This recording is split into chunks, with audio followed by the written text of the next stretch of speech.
Tonight on Access TV, it's Gotham Comedy Live. Get ready to laugh with Jamie Lissow, Zainab Johnson, John Huck, Mike Yard. This week's host, John Caparulo. Gotham Comedy Live, all happening right now. Ladies and gentlemen, John Caparulo! Yeah!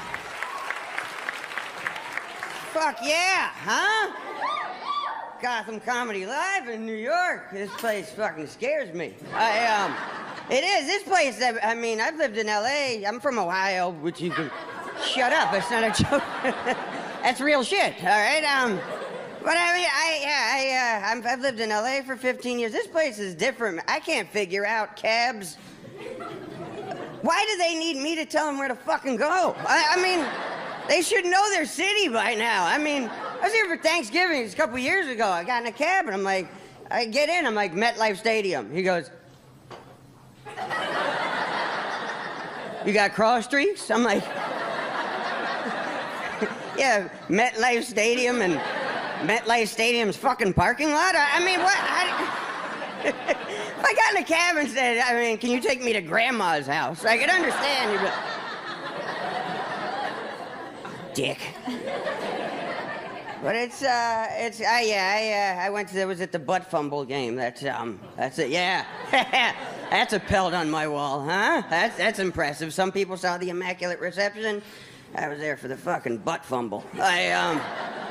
But I like football. I'm a football fan. I got to go to the Super Bowl a couple times. That was cool. I didn't play. I didn't get to dress for the game, but I got to go to Super Bowl 45 and 46. It was cool to, you know, it's cool to go to the Super Bowl because then I don't have to go to a Super Bowl party. Because, I mean, you can't watch the Super Bowl at your house by yourself. People have a fucking intervention for you, so... You gotta go to a Super Bowl party, and inevitably there's people at the Super Bowl party who don't watch football, and they're gonna fucking talk. What does first down mean? Oh, it means there's another TV upstairs? What it means? It's the biggest game all year. I'm gonna need you to shut the fuck up for about 4 hours. See, I don't need all the pageantry when I go to a Super Bowl. Like, I don't need all the, you know, I mean, I'm a football. I don't need all that stuff. Like, you get to the Super Bowl, they have a seat cushion with a pouch and tools. It's got instructions. It's like during the halftime show when Madonna sings Lucky Star, pull out your glow stick and wave it to and fro. Like, or Madonna could go fuck herself. I mean, there's that option too. I'm just saying. The first time I went to Super Bowl 45 was the Steelers and Cardinals. I went. Fucking relax. I went. My buddy's a Steeler fan, so we went. We bet on the game. $200 bet. My friend decided to be a dick because he lost. Paid me off in all $2 bills. Imagine the commitment it takes to be that much of a dick. I mean, you can't go to the ATM for that. I mean, you gotta go to the bank, stand in line, go up to the teller. Yeah, I need 100 twos. I mean, teller's probably like, you're just being a dick to somebody, aren't you?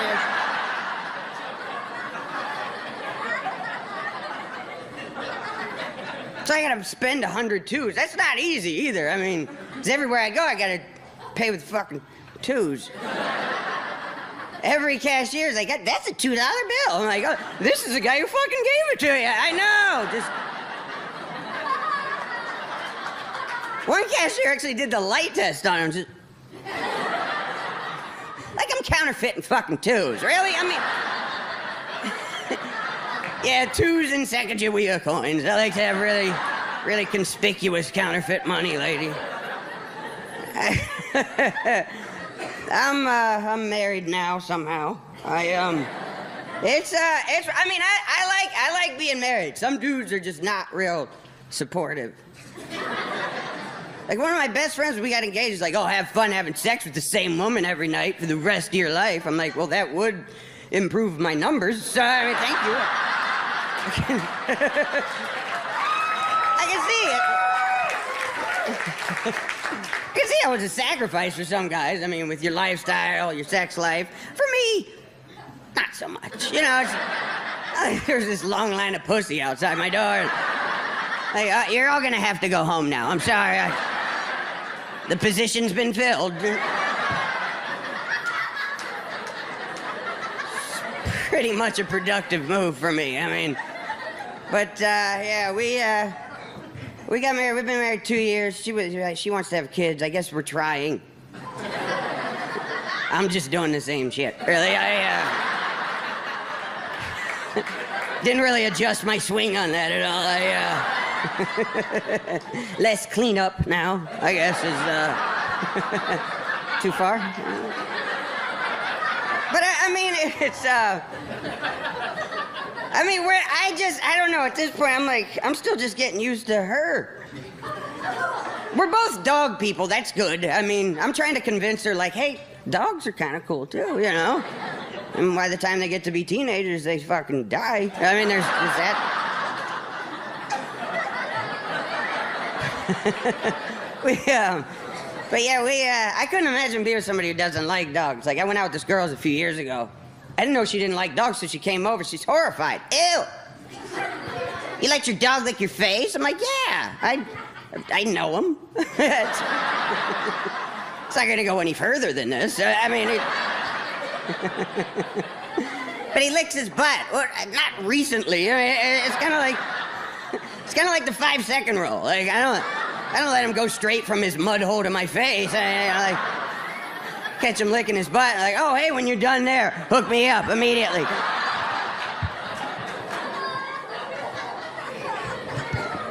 I like dogs. She really wants to have kids. She started putting clothes on the dogs. It's not so much as they look ridiculous. Like, I mean, I get home, they're wearing sweaters, and one of them's got a hoodie. I don't know why he has a hoodie. But it's now when I pet my dog, I gotta feel like a fucking pervert, though. I mean, come here, Barney. Who's a good boy? You're a good boy. Let me get up your shirt a little bit there, Barney, huh? Yeah, relax. Barney's a good boy because he's not gonna fucking tell anybody about this shit, is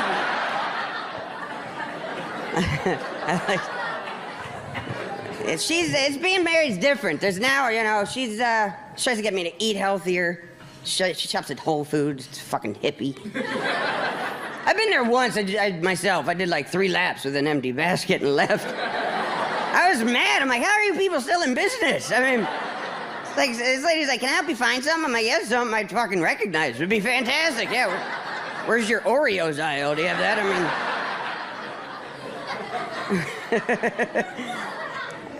I like the regular grocery store, the normal, you know, the one that's got big signs and just comfort food, and it's killing me. You know, but I hate, you know, the one thing I hate at the grocery store now, it still is the, do you get that where you're right as you're about to pay, and would you like to donate $1 to help fight muscular dystrophy today? No, I'd much rather look like an asshole in front of everybody else in line right now, actually. I'd rather leave the store as everyone glares at me like, what a cheap son of a bitch he was. What's his problem? I want everybody thinking I like muscular dystrophy. That's what I want, son of a bitch. Can you break a 2, motherfucker? Because I hate the You guys ready for some fun tonight, huh? Come on.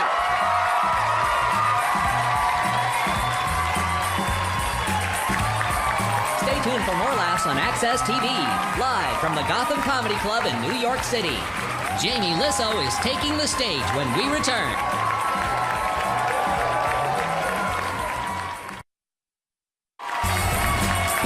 Welcome back to the Access TV presentation of Gotham Comedy Live. More laughs happening right now. All right, you guys. Your first comedian tonight, great comic. I've known him for years. He's been on the Tonight Show with Jay Leno. Let him hear it, Jamie Lissow.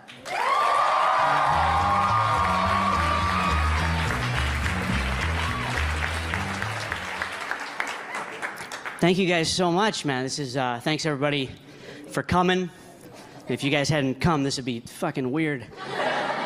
I love this club, man. It's got such a great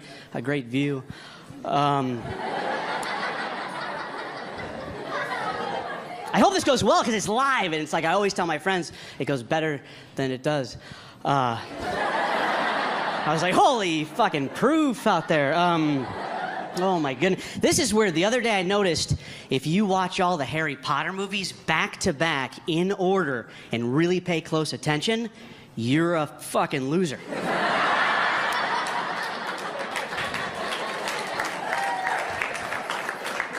Oh, it's just gorgeous out tonight.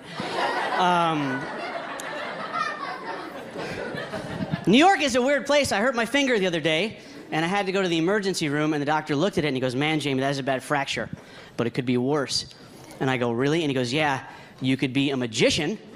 And I said, what do you mean? Because I wouldn't be able to, like, hold the tricks and stuff? And he goes, no, man, it would just fucking suck to be a magician, wouldn't it? That'd be a... Oh, man. So, that's cool. You guys laugh so hard, I was able to get rid of one of my jokes. Yeah, I hated that one. I've been doing it for 11 years. So I have a couple of kids back at the house, guys. Not in a weird way. I don't just have a couple of kids back at the house. That would be weird to admit that, you know. But I do. I have 2 kids at home, and sometimes people are like, Jamie, you have 2 kids. Do you have a favorite? Which is a ridiculous question, right? You know, obviously I do. You know what I mean? But I would never say anything, you know, because it's weird, because it's my neighbor's kid. Oh my God, you guys, this kid is so cute. I have a picture of him in my wallet. I used to live here. I used to live right in New York City, but it got too expensive for me. I had to live in a studio apartment. I don't know if everybody here knows what a studio apartment is. Basically, it's where you live in one room and you pretend like that's fucking okay. That you... My friend came over, he's like, dude, here's your new apartment. Thought maybe you could show me around your place. Which I don't know if you guys ever given a tour of a studio apartment. But it always goes the same way. You know, you're like, okay, and right here we have the... And then you just start crying because your life is shit.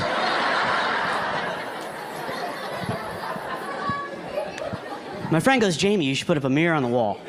A giant mirror, and it'll make it look bigger. So I tried it, guys. I put up a giant mirror on the wall, and then it looked like there were 2 guys living in shitty apartments.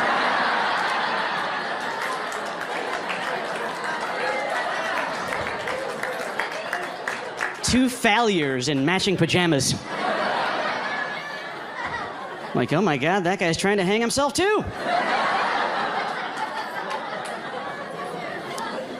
I don't even know if I'm smart enough to live in New York. I remember I was here once and I was trying to do the New York Times crossword puzzle. Holy shit. Sometimes I didn't even have to read like the whole clue to figure out I wasn't gonna fucking get it. Okay? It was like, what Portuguese? I don't know.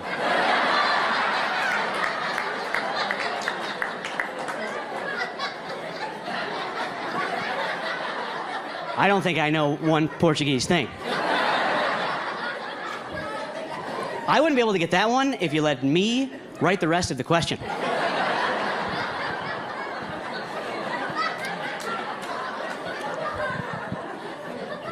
So I have these kids, right? And do you know there's milestones you want your kid to hit when they're little? Like you want them to like crawl at a certain time, and then you want them to walk. That's important. But do you know there's this one I didn't know about that women usually know? Do you know the first milestone when they're a baby is you want them to like flip over?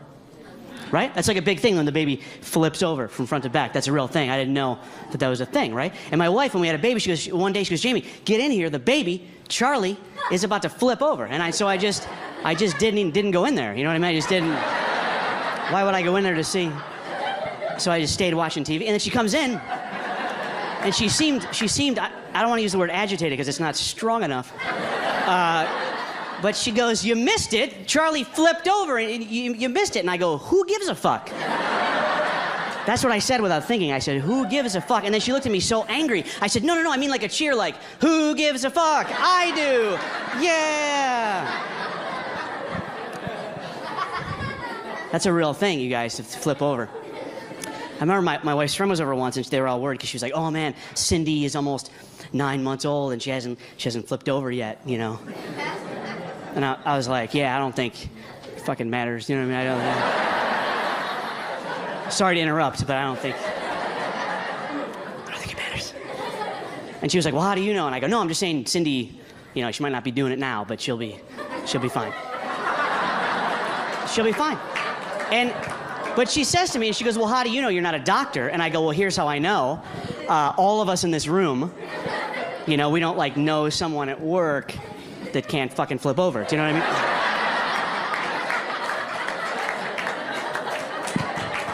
mean? Yeah, like we all learn to do it.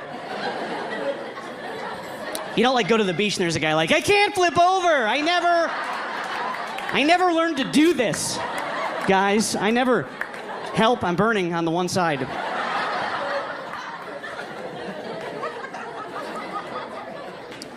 It's weird having a little girl too, because there's going to be talks we're going to have and stuff. There's boys are going to come over. She's going to get, you know, tits or whatever. And you're not. I probably won't use the word tits, you know, but it's.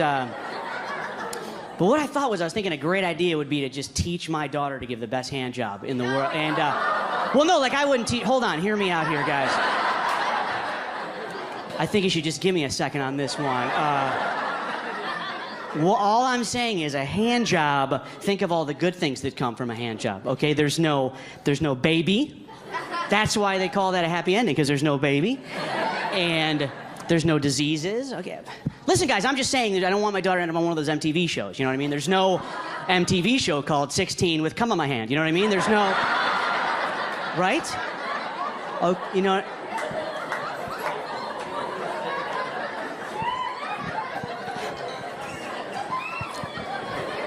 It's cool, it's live, because I couldn't even edit that out if they want. It was weird. I was in Alabama a few weeks ago, and is anybody from there? Because I'll change it. It was a wonderful place, though. But after the show, this one guy came up to me. He was like, "Hey, man, you know, I never heard of a studio apartment until you mentioned it." We talked for a little while, and he asked me how much I paid, and I told him, and he was like, "Dude, you're a fucking idiot." That's what he told me. I was like, "What are you talking about?" And he goes, "Do you realize for that much money here in Alabama, you could literally live in a 10-bedroom house on about 100 acres of land?" And I was like, "I know, man, but the only problem is out the front door, Alabama is there." My name's Jamie Lissow. You guys have been so much fun. Thank you very much.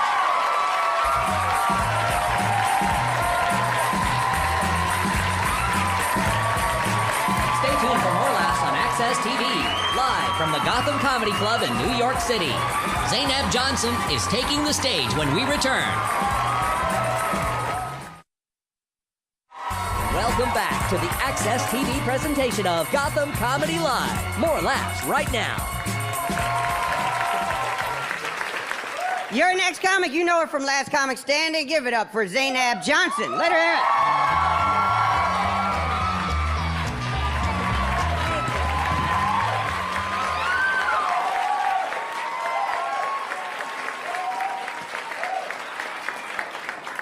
it. You stared at me like you didn't know what was gonna happen. Are you okay?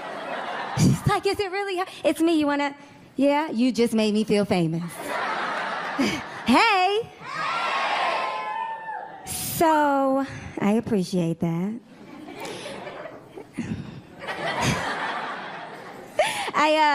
They say black people are always late. Who says it, sir? You do. Yeah. It was my New Year's resolution. I was like, I hate when they say black people are late. I'm not gonna be late anymore, right? But the thing is, when you show up on time, you notice when everybody else is late. Like my one homegirl, she's disrespectfully late. Like, I try and trick her. The show starts at 8. I'm like, it starts at 7:30. She still gets there at 9:45. Disrespectful. We got into an argument. I said, you don't have any integrity. She said, Zainab, you don't get it. The reason why I'm always late is because I need time to do my hair. Okay, hair joke. Thing is, her hair never looks good. So now every time she walks in late, I'm like, you could have been on time. You could have been on time. I'm from New York. I'm so happy to be home. Yes. I I live in LA and I live in an area called Hollywood and Highland. Somebody told me, oh wow, you're from New York, you live in Hollywood and Highland, that must be just like Times Square. No, it's not. Times Square, you see people going to work, coming from work, handling business. Hollywood and Highland, I walk out my door, I see the same homeless woman shitting in front of Starbucks. Every single day, I think that's the way she communicates. And I'm a little bit envious because every time I see her, I'm like, how are you getting so much waste? I have to drink a kale smoothie every morning. But you, seemingly with nothing, are shitting effortlessly.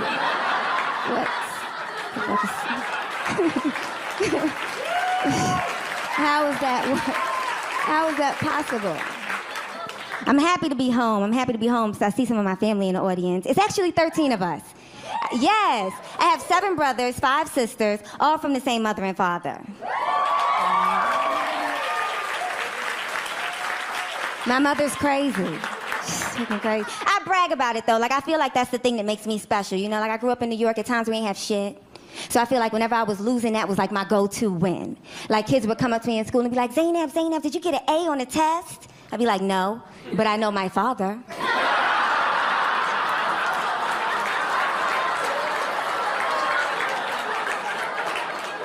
I come from a 2-parent home. What are the odds? When I played sports, if ever I lost, the other team would be like, we won, that's why we won. I'd be like, you won today, but who's winning the custody battle between your parents? You might have to change school districts. I want to be married. I really want to be married. I think marriage is great. I came from parents that are married, grandparents that are married. I feel the pressure, though, to marry a black guy. Besides the obvious reasons, like I'm black. But of 13 of us, 6 are married. Of those 6, nobody has married a black person, not one. Like, we were so happy when my brother started dating a black girl, we didn't care he was cheating on his wife.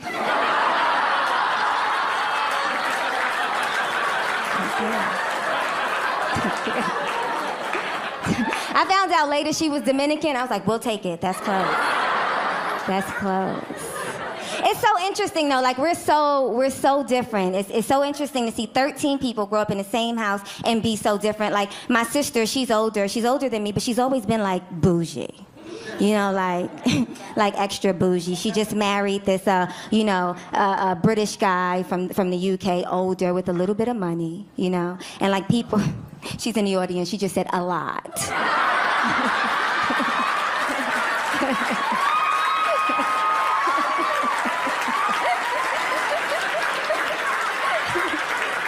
Just to prove her bouginess. So she has all these like designer items and people always say, wow, you know, you have all these nice things. What do you do for a living? She responds, I'm married. And like, I'm her sister, I know I should root for her, but every time she says it, I'm just thinking, bitch. Such a fucking bitch. My younger brother, he's complete opposite. He hood boy from New York. Could do anything he wants in the world, but he likes the hood. He likes to be like hood relevant, you know? Like, he likes to say this thing. He says that with anything he doesn't like, he's like, that shit is trash. Everything. Like, he hates the fact that I have a shaved head. He won't even FaceTime me. He hates it. He says every time he sees me, he says, Zainab, man, that shaved head, that shit trash. That shit. But he says it like he cares about that shit trash. And he always follows it with, that's a fact. Like, it's not my opinion. You know, he says it like, Wikipedia, check it. Like,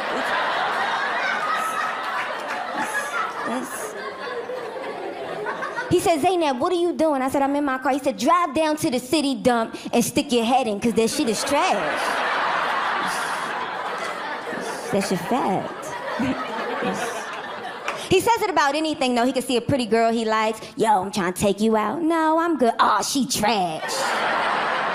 That's your fact. Like, he got to tell all the guys that's gonna try and holler at her, nah, she trash. That's a fact. She be wearing lip gloss. Like, anything. anything. I'm like, yo, Ab, you want a banana? Nah, bananas is trash. They got too much potassium, that's a fact. My little sister, she had a baby. We go to see the baby. Newborn baby, we're saying everything you say about a newborn baby, right? Oh, the baby's cute. Oh, wow, he looks like you. Oh, my God, you pushed out a 9-pound baby? My little brother walks in the room. Oh, that baby trash. That's your fact. He pointed at it like it was a crime scene. That's your fact. I said, you can't call a baby trash. He said, man, he trash, his pop's trash, that baby trash. That's your fact. He was the first person that had the baby's picture screen saved in his phone. I said, I thought you said the baby was trash. He was like, that's my nigga, though. It's the most inappropriate baby conversation I've ever heard. He hit me on Facebook the other day, and I wish that it was a private message, but it was on my wall. And it read, Zainab, grow your fucking hair back. You got people thinking something is wrong with you. For real, grow your shit back. And like I said, he's hood, you know, like just unnecessary, like I kill your mother, eat your kids. Like just scary, right? So I'm imagining him typing it very aggressively, like, Zainab, grow your fucking hair back. I don't know why I feel like hood boys can only type with one finger. Y-O, where the fuck is the U? Where the fuck is the U? That shit trash. I'm Zainab, y'all. Thank you.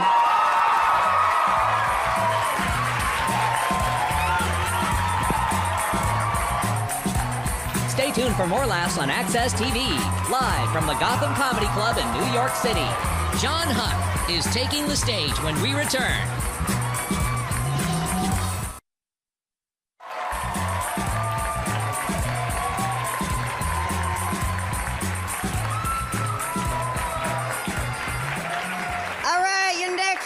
Is the co-host of the Full Count podcast. Give it up for John Huck.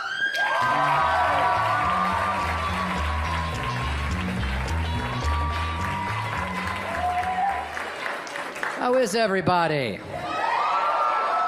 Ah, that's nice. You seem like a great crowd. Let me leave you with this. I was driving the other day, I saw a bumper sticker. It said, give kids hugs, not drugs. My first thought was, yeah, that's a good idea. My immediate follow-up thought was, I'm probably getting the same amount of prison time for doing either one of those things.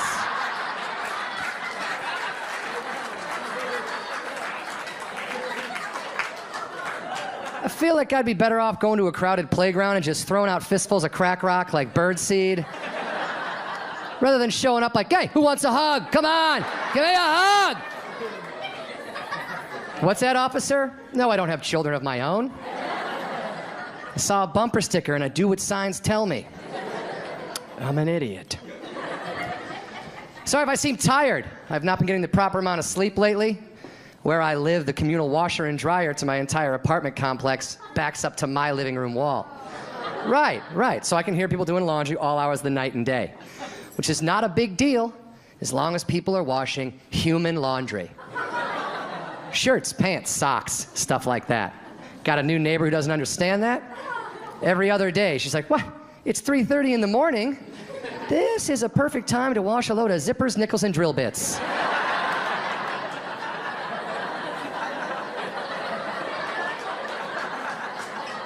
What are you doing down there, lady? Drying a robot? What's happening? Oh, no. It's just my belt buckle collection. I've only got 2 more loads, spark plugs and old bike pedals. Oh, thanks. Thought I was doing okay in the looks department, but ladies have spoken loud and clear, and that is not right.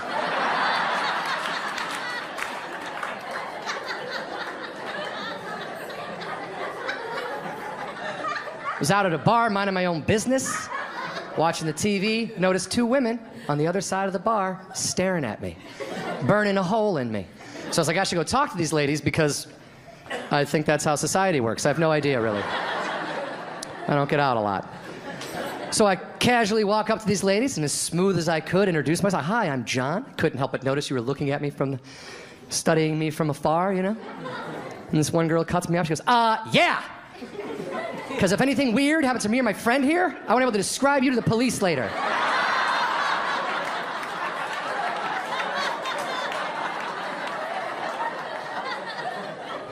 Okay, have a nice evening. I'm gonna go back to my seat.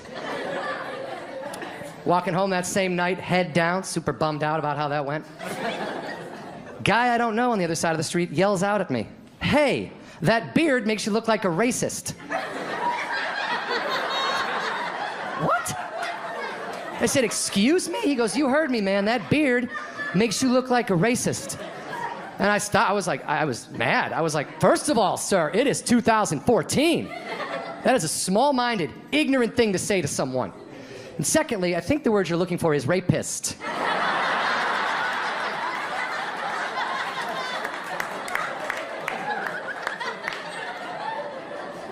It's a P, moron. It's a P.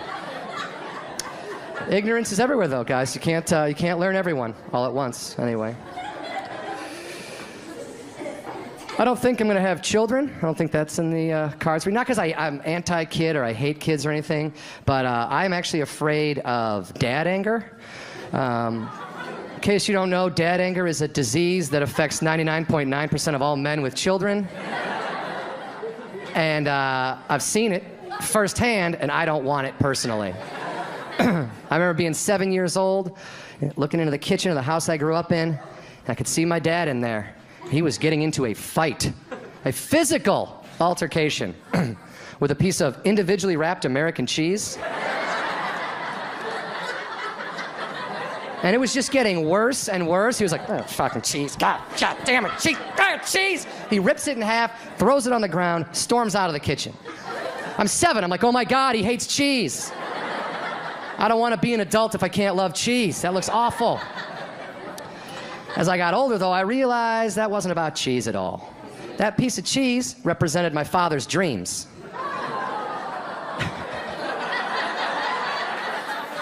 And his hands represented what me and my brother had done to them. Could have been a National Geographic photographer for fucking kids. And I want to love cheese forever, so I'm not going to have children. It's a math problem. I like baseball. I watch a lot of baseball. You guys like baseball? All right. It's a better response than I usually get. No, I like baseball. I watch a lot of the Major League Baseball Network, which is a channel that talks about baseball 24 hours a day, 7 days a week, 365 days a year. And it's really exciting when the baseball season is happening, right? But in the off season, it takes a little bit of a dip in the action. I was watching it one day, like 4 months before spring training, and these two guys on there, I felt bad for them. They were like out of topics, right? One guy was like, "Hey, where'd you go to school again?" Like they weren't even, like nothing, what? Like what's your wife's maiden name? Like what kind of car do you drive? Nothing to do with baseball. And I felt like you could sense a producer off camera, like, "Come on guys, baseball, baseball, baseball." And one guy was like, "Oh yeah, baseball."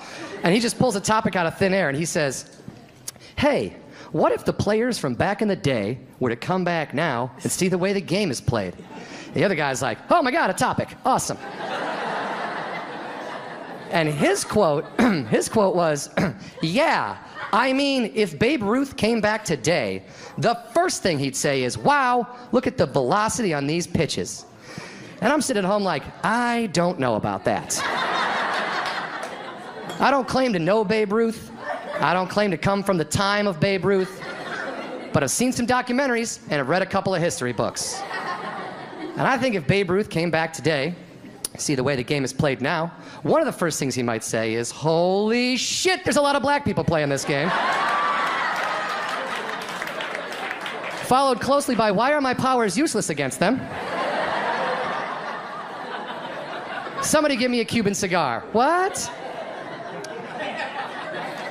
It's turned into a trade embargo joke at the end, guys. It's literally the highest proud thing I'll say all night.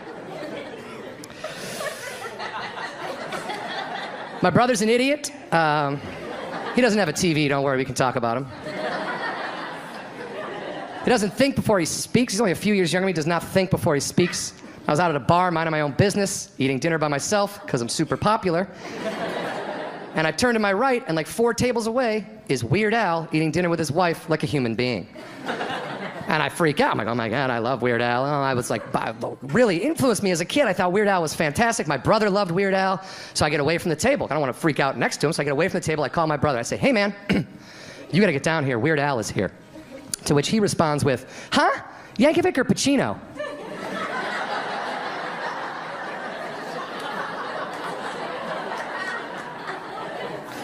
Yeah, dude, Weird Al Pacino is down here.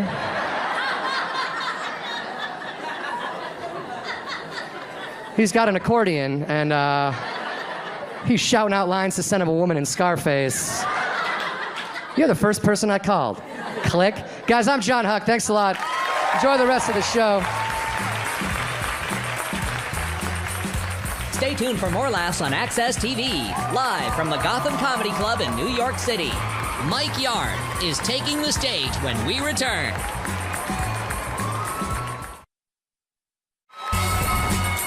Welcome back to the Access TV presentation of Gotham Comedy Live. More laughs happening right now. All right, you guys know your next comic from Inside Amy Schumer on Comedy Central. Give it up for Mike Yard. Let him hear it.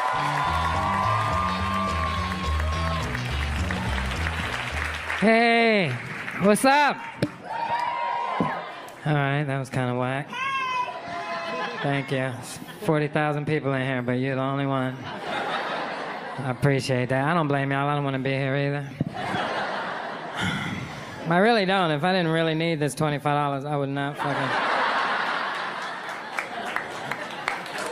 What are you gonna do, right? Netflix ain't gonna pay itself. Gotta fucking get that Netflix money.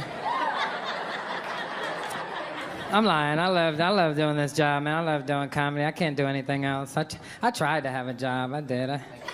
I used to have a regular... Why are you laughing? I did. I used to have a regular job. I was in the Matrix, but I had to get the fuck out. Because the Matrix is scary, yo. You know what it is? There's too many rules when you got a job. Like, I'm not a rule person. You got to know who you are. There's no rules to comedy. That's why I love doing this. No fucking rule. None. The only rule is be funny. That's it. And you don't even have to do that sometimes. There's a lot of times where you look at the audience like, my bad. I thought this shit was hilarious when I wrote it. It's the only rule of comedy. There's no drug test to this job. None. None. You hear me? I could have shot dope right before I came up here. I could have been in the hallway. Could have came on this stage. Y'all wouldn't give a damn as long as I was funny. That's all you want. That's what you paid your money for. I could have came on this stage and be like, yo, so I was on the subway.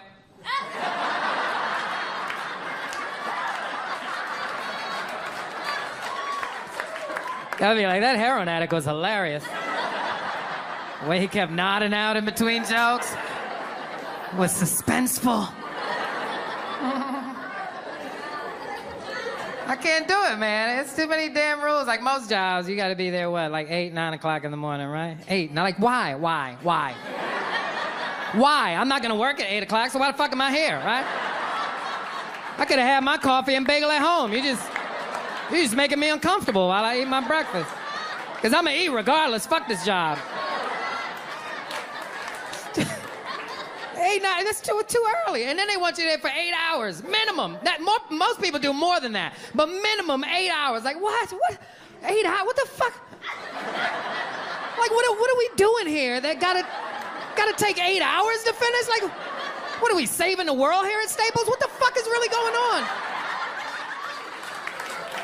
8 hours, that's too much time. That's too much time. There is nothing in my life that I want to do for 8 hours in a row. You know how long my workday is doing comedy? 10 minutes. 8 hours is ridiculous, yo.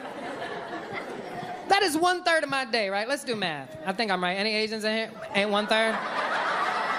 Oh, I'm sorry. Did I just disrespect the Asians by saying they were smart at math? My bad. 8 hours is 1/3 of my day. That's 1/3 of my day that I have to spend around people I don't really fucking like that much. Because let's be real, everybody in this room has at least one person at your job that you look at every day. And you're like, when are they gonna fire this motherfucker? Am I lying? Okay. And if you're not laughing, you're that person. They don't like you there. They don't like you. You did it to yourself. I didn't do it.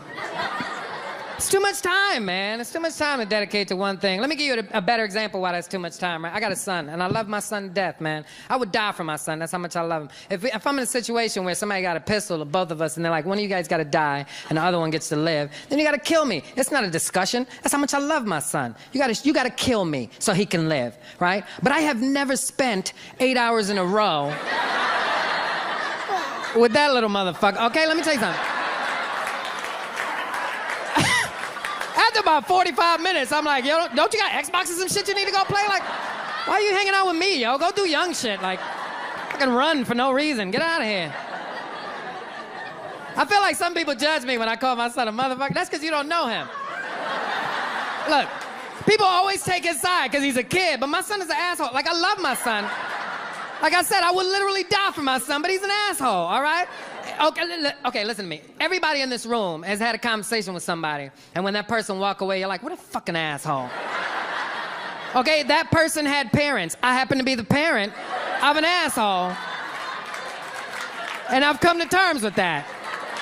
Okay, let me tell you why I call my son an asshole. This is the most recent thing that he's done, right? My son just started high school this year, right? So his first week into the school year, my son decided he just wasn't gonna go anymore. Right? We didn't have a meeting or anything. He just made an executive decision like, yo, I'm not really feeling this shit. I'm not going back. And he's an idiot, because he knows all his teachers, any school my son has ever been to, I go there, I meet all the teachers, I give them my number, they give me their number. He knows this, but he decided he wasn't gonna go, right? So the school calls, and you know, they're like, hey, listen, man, you know, we're a little concerned. You know, Michael hasn't been here in a couple of days. We're just making sure he's okay. I'm like, well, he left here with a book bag on. I thought he was with you, motherfucker. You mean to tell me none of us don't know where this little fucker's at? And then he comes home from school on time, mind you. My son is a math genius. He comes home exactly when he's supposed to come home, all dramatic, dropping his bag. Oh, what a day. And I'm sitting there like, really? So I go, you know what? Let me see how far he's gonna take this. So I go, hey, listen, how was school today? He goes, it was good, you know, a little rough, but it was good. I'm like, so you're gonna go with that? He goes, yeah, what happened? I said, how was school today? He goes, it was great, you know, like I said, a little tough. It takes some getting used to, but high school is different, but you know, it was okay. I'm like, so you just gonna up it a notch? You fucking asshole. He said, why? What happened? I said, they fucking called. Why do you think I asked you twice? I heard you the first time, but I wanted to give you a dumbass an opportunity to take it back. But you went further from it was good to it was great. I'm like, what a fuck? And it pissed me off, because I told my son a long time ago, I said, listen, man, because when I was a kid, when I was in high school, I had to work. You know, we didn't have money like that. So I had to work and help out in the household. He don't got to do that. I said, right now, your education is the most important thing in your life, and you're not going to school is unacceptable. As long as I'm your father, that's not happening. So I said, since you can't find a school, I'm going to take you to school every day, because I know exactly where it is.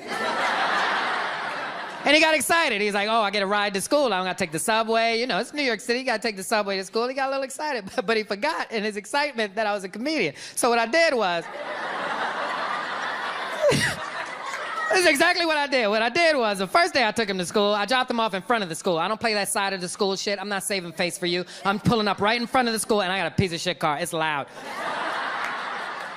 It's all kind of bang. So I pull up right in front of the school. Now, if you know anything about New York City public high school, in the morning, it's like thousands of kids filing in, right? It got metal detectors, so it gets backed up. There's a bunch of kids in front of the school. So I pull up in front of the school, my son gets out the car, and as he gets halfway to the school, I just yelled out the car window, who loves you, Michael Yard? He was like, what are you doing, Dad? I was like, Daddy loves you, Michael Yard! And then I threw one of these at him. Yeah, he was mad. He was mad. He came home after school all upset. He's like, why would you do that to me? I was like, I'm just fucking with you.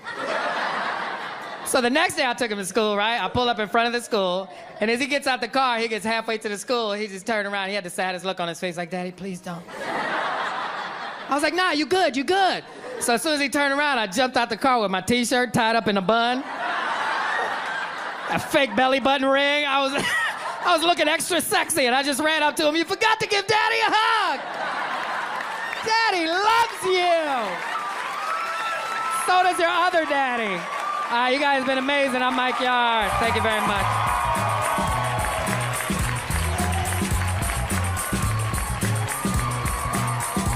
Stay tuned for more laughs on Access TV, live from the Gotham Comedy Club in New York City.